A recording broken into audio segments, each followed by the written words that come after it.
a lot of times when our paradigms are confronted, yeah, it doesn't change our they trajectory. don't change our trajectory. We're just going to buckle down and dig our heels in. Yeah, there are so many limiting beliefs that stop entrepreneurs from being successful. Actually, they could be staring at the solution and they don't understand it's a solution. They don't know it. Their paradigm, their mindset actually stops them from even seeing that it's there. We have an assumption that if we understand the information, we automatically can implement it. And when it comes to leadership development, that's a massive mistake. Hi, and welcome to Half a Bubble Out podcast. I'm Michael Redmond. And I'm Catherine Redmond. And we've been entrepreneurs for 22 years working together. And this podcast is about helping leaders like you in business build passion-provision companies full of profit, purpose, and legacy. Woo-hoo. So let's start talking today about paradigm shifts. Okay, so today we're going to talk about paradigms and paradigm shifts. Paradigms. Paradigms? Yes. Paradigms. Paradigms. That's interesting. Do you say j or g? You know, the English language, it's a weird thing. Yes. So I think when we talk about mindsets and this idea of paradigms, which I don't know if they're synonymous, but I think they're very close to that, especially culturally, it seems like it. So we're going to kind of talk about that subject of what is this thing? Why is it important in business? And then for those of us that are Christians, how does mindset impact us? Because I think a lot of times, a lot of our audiences are people of faith, Christian faith, wherever they go to church, and they're in business and they're like, okay, how do I do this? Because one of the challenges I've had is I continually want to grow and develop and change my mindset and get rid of things that aren't helping and add things that are. And then, but I get into contexts, conferences, different things like that, where there's some great teaching. And then all of a sudden there's this really unusual, I'm just going to say there's a left turn and all of a sudden it just gets weird. And I mean, it's just like, and whether you are a Christian or not, or whether you, sometimes this mindset stuff just gets into woo-woo land so far out. And there's weirdness everywhere. This is weird. And I'm like, I could talk to an atheist and they're going, this shit's weird. Pardon my language. And so you're having this conversation, but you're like, but this is a real subject. We really need to talk about it. So how do we have a conversation that when the rest of what we're going to talk about today is really good, solid truth, but it aligns with scripture. Yeah. And we'll talk a little bit about how we do that from our perspective. And if the Bible's not good at your perspective, then you can use the principles and apply it. Well, and it's funny because we were talking with a faith-based leader just a week and a half ago or so. And she was saying, like, I love the mindset stuff, but I'm always scared when someone's going to be doing mindset because I never know if it's going to get really weird. Yeah. So when we talk about that kind of stuff, let's start with what do we mean by mindset and paradigm? And I'm actually going to pull us back into, let's use mindset as our core term here and paradigm as one of the things that comes out of that, or one of the ways we talk about it. Mindset is really that grid or idea. Let me read something I have here that I think will be helpful. There's a couple of things. A guy by the name of Bob Proctor, although some people might know him, I don't even know if Bob's alive anymore. He was, he taught a lot of business and he taught a lot of mindset stuff too. hence the reason we're referencing. He explained it really simply, and I liked it. A collection of beliefs held by a group of people. It's not just one belief held by one person. So I would say it's the model of reality that's keeping everything that we know together. That's another way of saying it. It's a bigger group of people. It's not just how I think. It's right. So it is how I think, but it is a true paradigm. I don't even know if it's true. A paradigm really is a way that a group of people, it could be generations, have people, families, subcultures or cultures have done that. If you look at the dictionary starts to talk about it as a set of beliefs and structures that our scientific community holds. That's one of the things that happens in the word paradigm. Okay. When you're dealing with mindset and mind shift, it is a lens that we filter everything through. Everything we hear, everything we see. So there are people who have been seen in some cultures who have never been taught what an airplane is. So an airplane flying over, now it's it's some of that sociology is 50, 100 years old because it's really hard to find people in the culture in society anymore. Well, I'm We don't thinking even like know what a cell phone is. I'm thinking like the gods must be crazy. Like Yes. remember that movie a long Yes, time yes. ago? The Coke bottle falls out of the sky and they're like, like what? I don't What even- is I this? can't do it. They had all the Anyway, TikToks. yeah. Yeah, the TikToks. You know, I'm dating them, which didn't mean No, it didn't then mean the what same it means thing now. to them. Huh.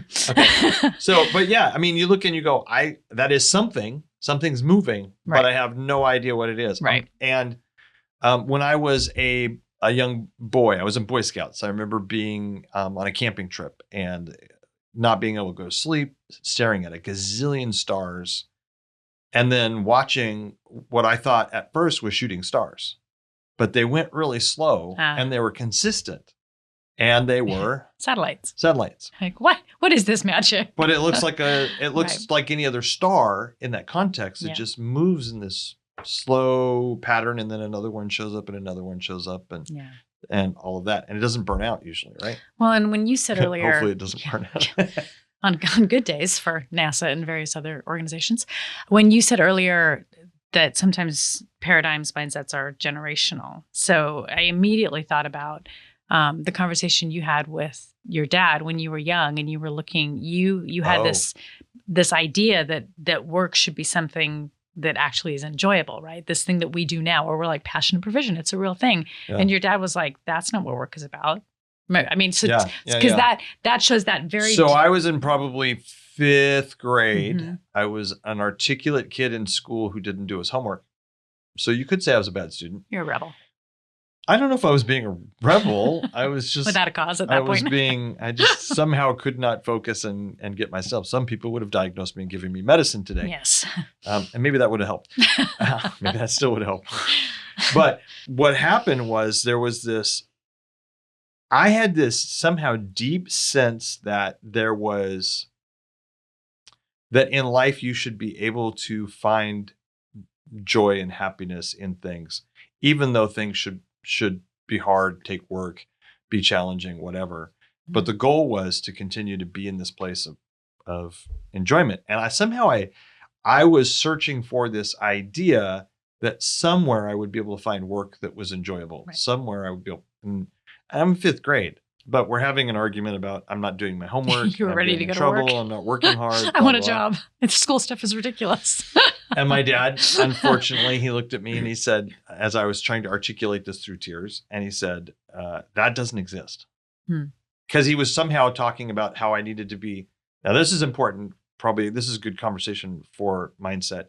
Is he said, you've got to do this so you can get a job, and it doesn't matter what your job is. It's not going to be fun. It's just something you have to do, and it's never meant to be enjoyable or something that you can do. Yeah. Everybody's working for the weekend. My dad's life, I mean, obviously it's something at 56 we still talk about. Sure. My dad's life was one of, he never believed he could do what he was truly good at, which was music, and truly loved for a living. Later on in life, I found out he was just scared. Yeah. He was scared, and he looked at music teachers being somebody who didn't make a lot of money. And he had this dream of making a lot of money, which he never did. Right. He also wanted all this time. He didn't want to have, I think he struggled with even wanting to work, but all the work he was doing for our family, it was just like, you got to suck it up. It right. Sucks, and you got to suck it up. Misery and he wasn't even a laborer. I mean, he was an educated guy doing business and finance and all kinds of stuff like that. Yeah. That paradigm of this is what work is. That's like what Bob Proctor's talking about, a generational idea of what do you believe and what has your culture believed about work. Yeah. And you can have people around you who believe and have different grids, but it's all of a sudden like, well, you're part of this idea that has been handed down to family or friends or the school you went to. Sure. You have the West Coast universities, Stanford, USC, you have the Ivy Leagues, you're a Harvard man, you're a Cambridge man Harvard. Or woman. And there are certain beliefs and mindsets about the world, about work, about life that can be in those cultures, right? Right. And we'll bring it back to work, but those things obviously exist all over the place in the faith community, right? So we have these moments, and I think all of us have these moments where something or someone steps in and says something that makes you go, I mean, this like that completely shifts something. And I remember for me, there was a moment, and the dates blur, but it must have been 15 or more years ago, where a visiting pastor was preaching at an evening service. And the first thing he said was, God is in a good mood. And I just was like I probably could have just left the room. I have no idea what else he said during that. Right. But that sentence so came against some paradigm that I had that didn't see God that way. And it completely jarred me and set me on a trajectory of discovering, like, is that really true? Right? Like, God's not cranky. He's not like mad at me all the time. He's not disappointed and frustrated and all the things that, I self-impose. That completely shifted my paradigm. My mindset just went poof. Like, I need to figure out if that's true. Yeah. And set me on a trajectory of scripture and uncovering and understanding. So that's an example in the faith community. And there's tons of those, right? Where we just kind of hit against something that we were trained to believe theologically. And all of a sudden it's like, what if that isn't actually right? Yeah. And then what does that do to how I then grow in my faith? So those things happen as well. Faith community, work community, life, right? So It's I would full of it. I would say, or describe that as, that was one of those moments where your mindset, your paradigm on the way, on how you understood God, which again, how you understand the world, was confronted and shocked into a different trajectory. Right. A lot of times when our paradigms are confronted, it doesn't change our trajectory. They don't change our trajectory. We're just going to buckle down and dig our heels in. Yeah. I mean, it's like you hit, all of a sudden you hit a wall that you didn't know was there. The invisible brick wall. You're walking down the street and all of a sudden, bam. Yeah. And I didn't see that coming. It might be plexiglass, not brick. It's an invisible brick wall.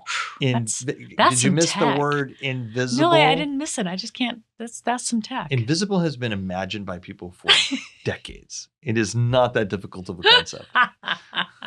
Okay. Ask any comic book hero. Everybody knows what invisible means. All right. Back to paradigm. Okay. Even was it the Klingons that had a cloaking ship? I think so. I'm sure they did. So, okay. That idea that it does feel like a shock to the system, and it doesn't cause a change. It's not even pleasurable at times. It's confusing. So you have those moments where you have a shift when something comes and says, well, that's not up. There's another concept that is, shifts like, hey, this is a moment of aha. Should I grab it and process it or not? And obviously the gentleman who spoke that, I know his name. I mean, Graham, because it was Bill Johnson. Oh, was it just Bill? Saying. Bill said that before. You heard that from Bill before Graham? Okay. Or it was just how I heard it that day. Okay. Whatever. Yeah. For me, I was Graham. And, but it impacted the way we talk about all kinds of stuff. Yep. All right. Then there's the moments where that was a pleasurable thing that caused you to change. There's the ones that are confront. And then there's the ones where you just like, it's not working and I'm just going to keep pounding around until I figure out how to get through, because I'm just totally confused. I don't get it. It's like having a puzzle where you are working on that puzzle. It's one of those toys and the 5-year-old can figure it out, but the 35-year-old or the 55-year-old is like throwing it down. Yeah. Like, I don't. That was me at 5 and 10 and 15. And those it's like, puzzles. I don't get it. And then it doesn't shift your mindset in the world. How do I see that? Well, okay. So these mindsets, these ways that could be the way we see it, the way we see that we might actually miss something completely in front of us. We might misinterpret the star going across the sky, or think it's a star going across the sky. The person who's never seen an airplane, they don't know what that dot is. Mhm. And then they start interpreting it and giving it thoughts. One of the greatest videos, and I was looking for this video while prepping for this periodically. If anybody listening knows this, where this video is, it is Please a message video us. about paradigms. And one of the things is when you show it, they're throwing down playing cards. Hmm. And what happens is a huge amount of the people, do you know about this? That people don't, sorry, I'm looking at our cameraman going. Maybe you could research this while you're doing your camera thing. He's also an illusionist and a mentalist, not an illusionist. Mentalist? Illusionist? All the above. Anyway, playing cards. Anyway, this paradigm where you're throwing stuff down, and it's amazing how many people don't, what they see is a card that never existed. So they would see a red queen of clubs. Oh, interesting. Right. It's one of those like, how did you see that when that doesn't even exist? Not only did some people were like, well, of course I saw it. It was really there. When you go back, you're like, there's no such thing as. And it's those types of things where the brain can be tricked. Well, there's group there's group mindsets that brain trickery. Yeah, that you can play into that.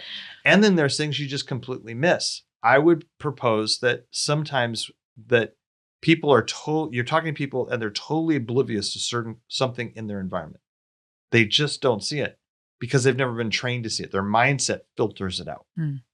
Well, those kind of things happen, and those are a collection of ways we organize the world around beliefs and values and different things like that, and knowledge we have or don't have. So if our brain can't make sense of it, there's no place for it, and we don't have to, and we're not forced to engage it any farther. That's what happens. That mindset is what actually can change the way we are as leaders. Now let's pull this. Now this conversation, it comes back into and intersects with how we lead, how we see business, because there are many core beliefs and ideas, mindsets in today's language, about money, about work, about employment, about what it means to be a boss or a manager or a leader, what it means to be an employee. There are mindsets that keep people very secure and structured in a silo. A perfect one for employees that has been talked about a lot is, do you have a mindset if you're working for somebody else that you're just an employee, you just are stuck, or are you somebody who is in your mind a subcontractor? I have a skill and a gift and a talent, and they are paying me, but I am and a W-2 is all set up in America and all that kind of stuff. But I have a mindset that I am actually here to bring my best work. I'm going to provide value, and I'm going to do all that. And I have freedom and autonomy in a sense, and I have my own authorship. I could leave this job if this isn't the right fit for me. I can go get another job. I can go do something else. Or if some people go, I'm stuck. I don't have any power. I don't have any control. I don't have any choice. Does that make sense? As a leader, you and I are seeing over and over again, and we've been talking about this for 30 years, what we used to call, how do we identify people's core assumptions? Yeah. Because there was these things we kept running against, right? Why is this conversation so hard? Why are we having a hard time coming to an agreement that this might be the way you would manage somebody, or this is the way you might organize your finances in your company that's going to be most helpful? Why is that? Why are you so not only against it, not only does it not make sense or you don't want to do it, you're resistant to, I could do something that actually would be better for me. And somehow there's a core belief, core values in there that are being violated, a paradigm in the world. And if you violate that paradigm, then what does that mean to them? But it's incredibly difficult to sort that out. Yeah. It's funny because you say that and it's like, we've come up against that. I'm like, I'm pretty sure you've come up against it with me. Well, and me too. How on earth do we shift her? She's very committed, very dug in on this point. Yeah, I think that for most leaders, they have assumptions about their strengths, and they have assumptions about their weaknesses. And I am constantly amazed at kind of the differential between how they self-perceive and how they're being perceived. Yeah. Right? Where they just like, I'm the best strategist on the planet. And you're like, nobody thinks that. Yeah. Like, nobody thinks that. Right. Or They're all morons. or, I know how to make the best decisions and I'm a great leader. And yet the people feel like they're not communicated to. There's no sense of involvement. And you're like, from the outside, you're going, whoa. How is it that you think that when this is what's actually happening? What is it that stops you from seeing the reality of what's happening versus how you think you actually function? And I think some of those things are it's paradigm stuff. It's mindset. It's how I see myself. And it's like, if they don't get it, they don't get it. And you're like, no, it's not like that. Yeah. Like, we got to do some work here to bring some alignment between truth and experience for all involved when we're doing leadership training. So I'm consistently amazed. And I think, when I even, will become self-reflective, there's core areas where you're just like, I know that this is an area where sometimes I perceive myself in a certain way, but in reality, that's not how I function. So again, for each of us, how do we begin to align reality and actually begin to shift and grow so that we're actually being more effective? Yeah. Well, to speak to that, our friend Kevin Daly has a saying in his counseling and coaching stuff that is, we have limiting beliefs that need to be replaced with liberating truths. Yep. And that idea that these limiting beliefs, that really is a way of talking specifically about mindsets. Yeah. We have things that are liberating truths. They allow us to be more successful. They allow us to succeed at whatever we're trying to put our hands to. Mm-hmm. And it allows us to process our relationships and everything else, or the limiting beliefs. A great example of this hard work is what a friend of ours, Don, who was a career counselor, he taught me, and then we talked about it a lot 18, 20 years ago. Yeah. Was because we had done a lot of kind of coaching, and when we were pastoring, a lot of counseling as pastors. Sure. And he goes, basically, when somebody comes in, I think about them in three ways, right? The first way is that what categories do I need to be thinking and helping them?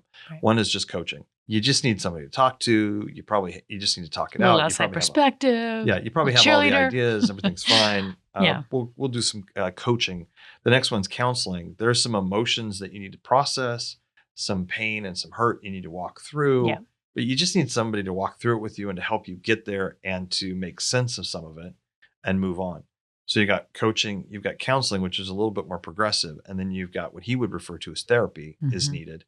And that is a rewiring of your belief system in many ways, or parts of your belief system, because you look at the world and you go, this is the way the world works, but it's not working for you. Right. It's causing all kinds of problems. And especially when you go to a counselor, it's usually causing relational problems in a lot of different places. Yeah. And we typically will take that step and we'll be like, okay, well, that's really good in my personal world. Yep. And we should be doing that work over there. And we would contend, that's the same kind of work we have to be doing in developing leadership for running solid companies that have passion and provision, where, cultures are solid and people want to be at work and all the things. And I was just having a conversation this morning with someone.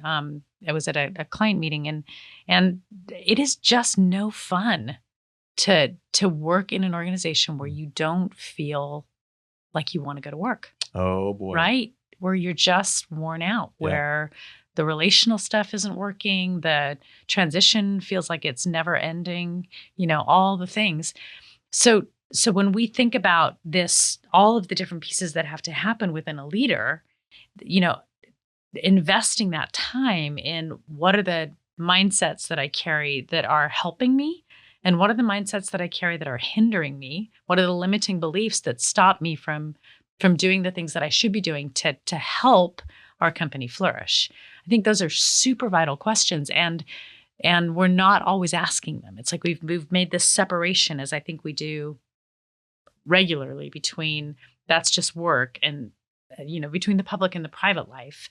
And we would contend that everything sort of shows up. Like you bring your whole self to work, right? As do all your employees. So how do we continue to work through those things? And as leaders, how do we be intentional about it and be honest that, I am certain that I don't see the world perfectly, that everything that I think is not quite right? How do we have that humility? Yeah. And then where do we get help?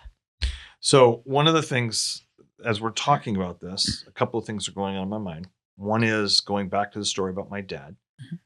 The idea, I can see that even though I didn't know his father very well because he passed away when I was young, the reputation he had about work and about life was kind of miserable.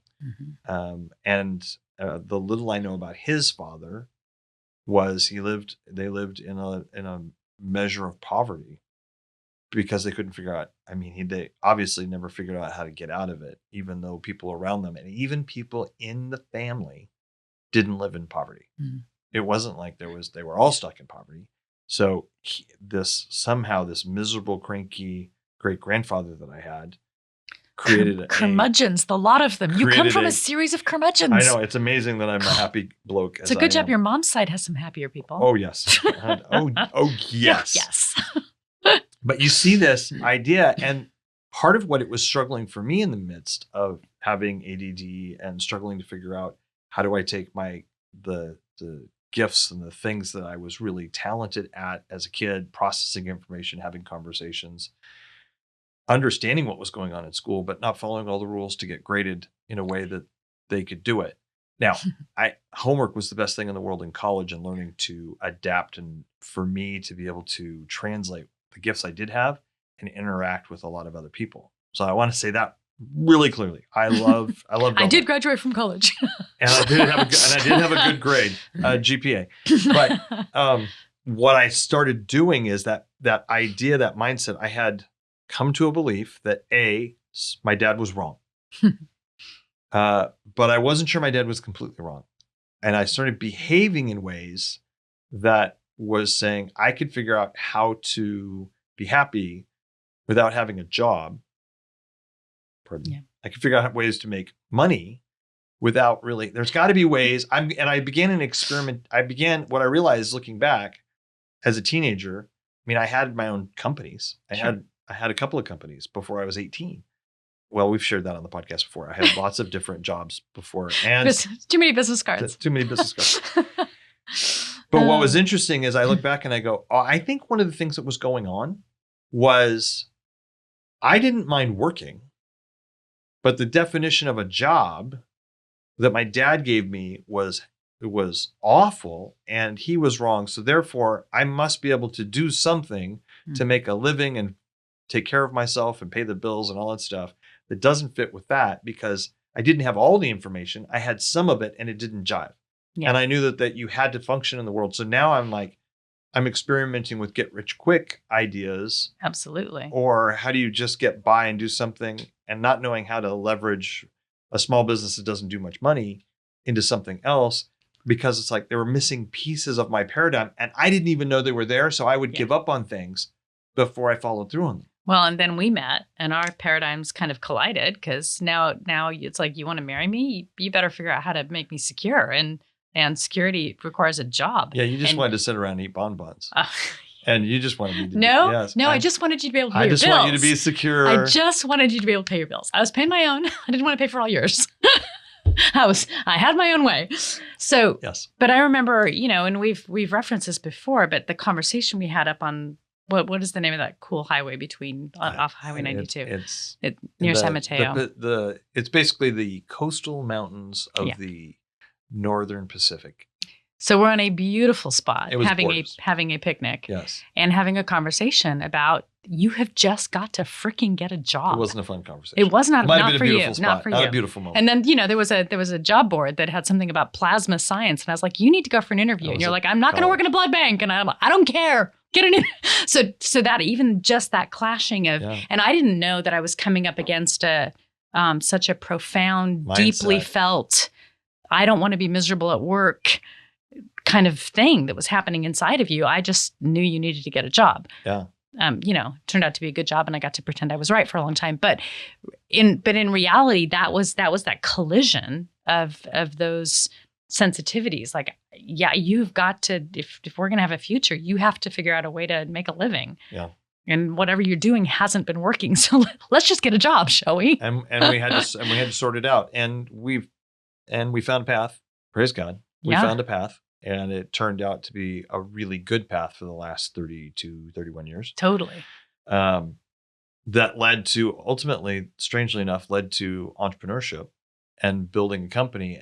But what happened, I think, in the midst of that is a great example of what happened over and over and over again, is discovery of knowing what we were supposed to be doing was the right thing to do, knowing that we were starting a company was the right thing to do, but continuing to discover beliefs that were sabotaging us and identifying these liberating beliefs liberating truths that actually were things we needed to hold on to. Yeah. And it's like the gold miners in the 1840s and 50s where they were like, okay, I've got to go to this river and I've got a pan and I'm going to sift through a lot of sand to find the gold nuggets, and I got to get rid of the rest of the junk, and I got to discern the difference between a big rock that isn't gold and a rock that is gold. Is it just ore or coal or something else? And life and business is like that. And if you stop sifting and stop looking at your mindset and looking for those things, because that saying that floats around, it's a really powerful saying. You don't know what you don't know. Yeah. You don't know what you don't know because it's sitting in your blinders. And the idea that you can intellectualize that on your own isn't going to happen. Yeah. Or as we would say, and I think we would say this is true for leadership coaching. It's true for life and stuff. It's like, I need someone outside of me to ask me questions that I'm not smart enough to ask myself, right? I don't know what the questions are. I don't know what I don't know. And it's very difficult to think about something that even seems obvious to someone else if you don't have any place to put it. You have no idea what's going on. So what would you say that are 2 or 3 things that somebody can specifically do as a business leader to encounter or figure out what those things that they don't know are, the limiting beliefs that they have, and to actually figure out how to discover liberating truths? If you were just to kind of make it succinct. And then this is going to be such an important subject. We're going to continue to revisit this mindset idea throughout this podcast and other episodes. Yeah, for sure.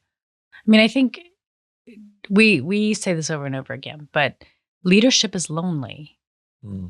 And wise leaders have community with other leaders.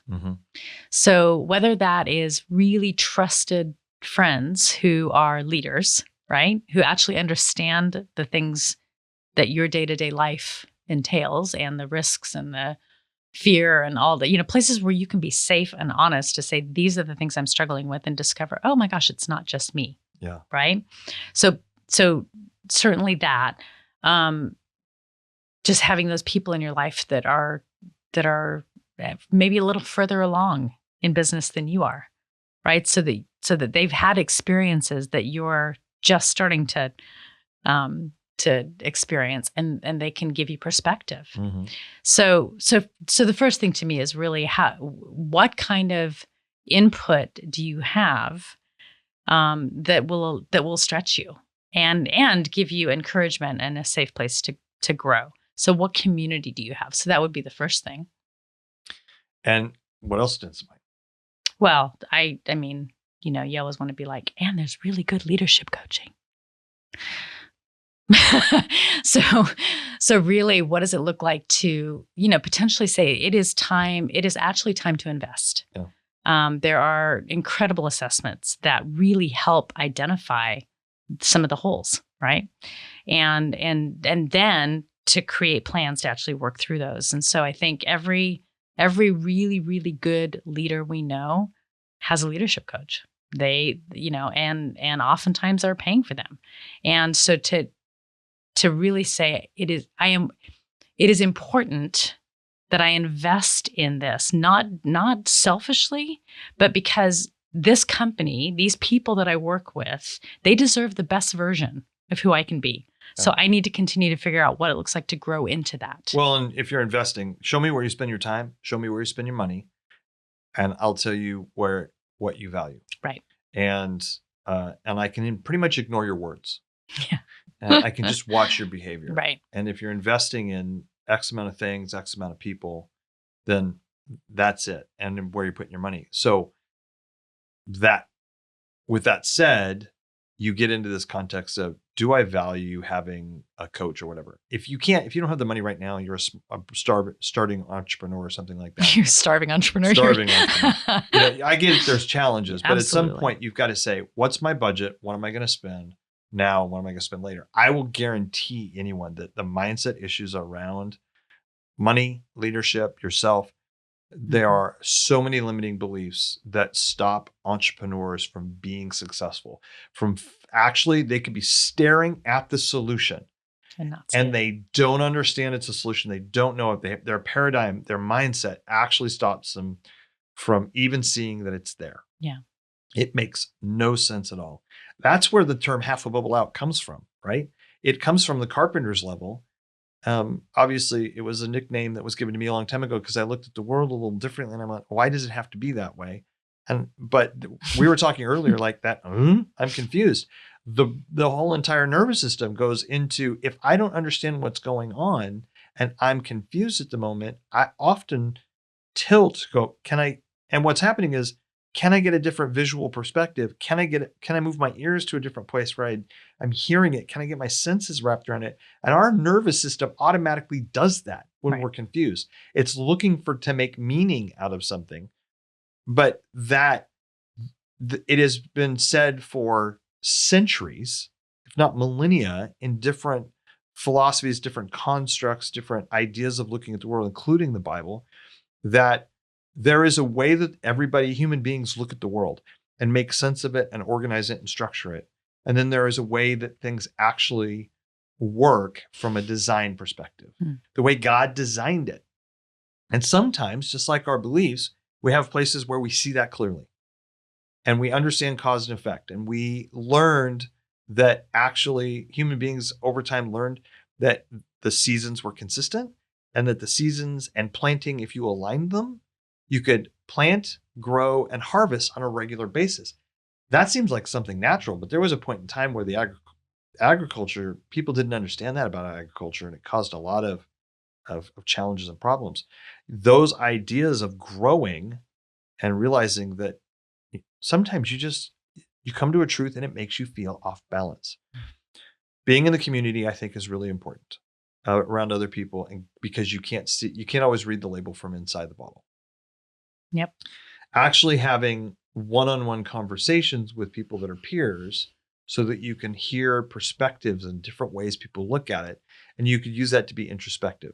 The third way is to actually get into that relationship, and a coaching relationship is great, but get into a relationship with someone where they're actually honest and you're asking deep questions. But if you move to a level with a good coach, I mean, what we do is we use assessments first to get some baselines and to understand how they see the world and how other people see them. Yep. And how they interact in the world. Then from there, those are the good ones really drive.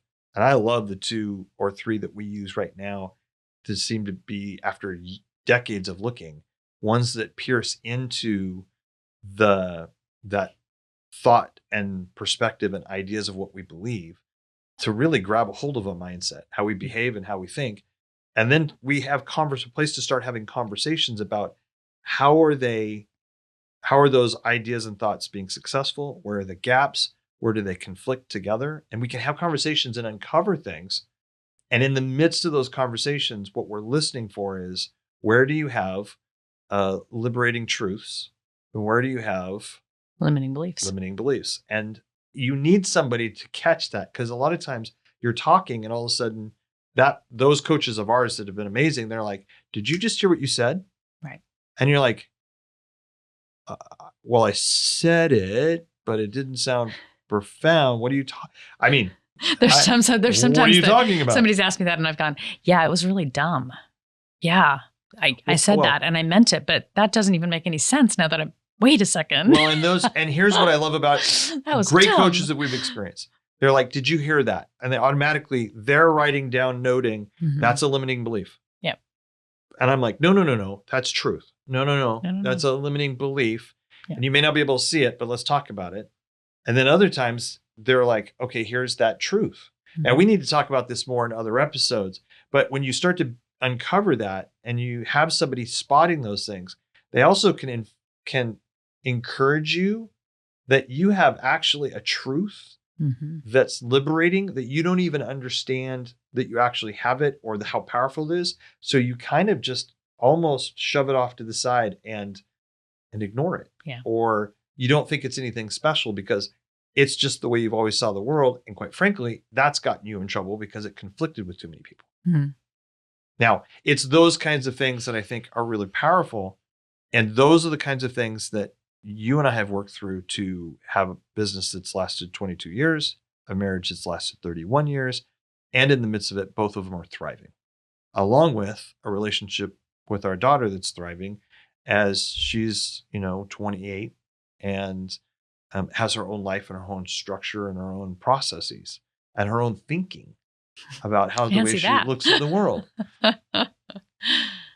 But building the safe community for all of us is critical. And that's what Half a Bubble Out's about, right? Yep. And that's what we continue to thrive to do.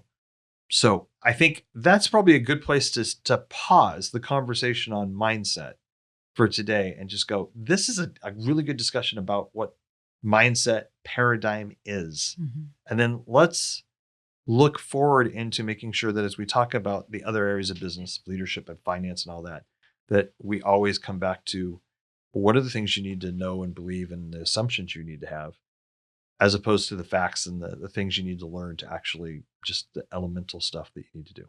Well, and I want to say one final thing before we wrap it. I think one paradigm that exists that I think is dangerous in business is we have an assumption that if we understand the information, we automatically can implement it. And when it comes to leadership development, that's a massive mistake. Because we can understand all day long, we can read a book, but reading a book does not change a leader.